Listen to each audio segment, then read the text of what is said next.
held snap election called less than 2 months after the final report of the Hogue Commission on Foreign Interference.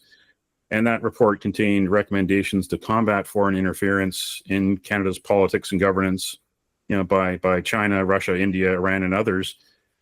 Yet we saw during the end of the first week of this campaign that this issue came back with a vengeance. Paul Chang, Liberal candidate in one of the Toronto area ridings, there was a recording of him in a meeting in January in which he suggested that a Conservative opponent, Joe Tay, be turned into the Chinese consulate in Toronto for a bounty. Joe Tay has been outspoken as a Hong Kong Canadian in favor of the Hong Kong democracy movement. Do you think that this election should have waited until October under the fixed election date law so that foreign interference could have been tackled by the new Prime Minister, Mark Carney? Let's go back to 1997 when Hong Kong was transferred back to China, and there was an agreement explicitly in place for the conditions of that transfer that the British abided by and that China also needs to abide by under international law.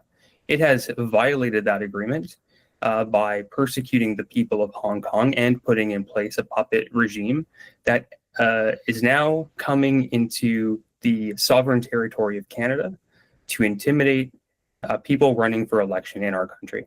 Let's think about the seriousness of this. Paul Chang was standing behind an emblem of the Parliament of Canada while he was suggesting that there was an active bounty by a hostile foreign regime on his political opponent.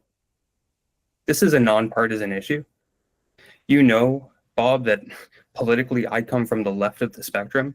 I have never been accused publicly of being a conservative. And so my speaking out on this and others speaking out on this, Hong Kong Watch and other brave civil society organizations, there should have been action immediately. And I thought it was deeply troubling that it took as long as it did for the right thing to be done.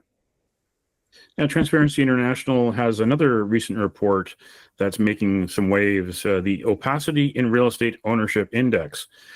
And the big headline there, the biggest surprise, Canada ranks behind China and Russia in real estate ownership opacity and anti-money laundering practices.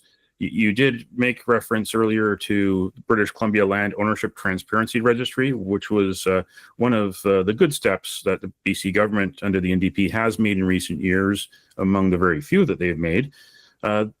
In the report, it says that rules still allow lawyers in Canada to keep suspected money laundering confidential. Certainly the 2015 Supreme Court decision in favor of the Law Societies of Canada was, devastating in terms of our ability to hold people accountable because they could hide behind solicitor-client privilege. And the lawyers can say that they don't need to disclose. Now, of course, the Law Society's argument is that they can self-regulate. Well, it's been 10 years, and I have a number of friends and our members are members of law societies in many instances, and I know that they're fighting the good fight to make sure that they hold up their end of the bargain. But from our end, we're wondering whether that's actually taking place, and I think the onus is on them to be able to prove that that is taking place. So that's one aspect. I think the ability for now, money to flow through our economy so easily is being and using real estate assets as a way to move those funds, as well as the casinos, as well as the drugs that are coming in to our system. I mean, there's been a lot of attention to the fact that Canada has not acted maybe as swiftly as some other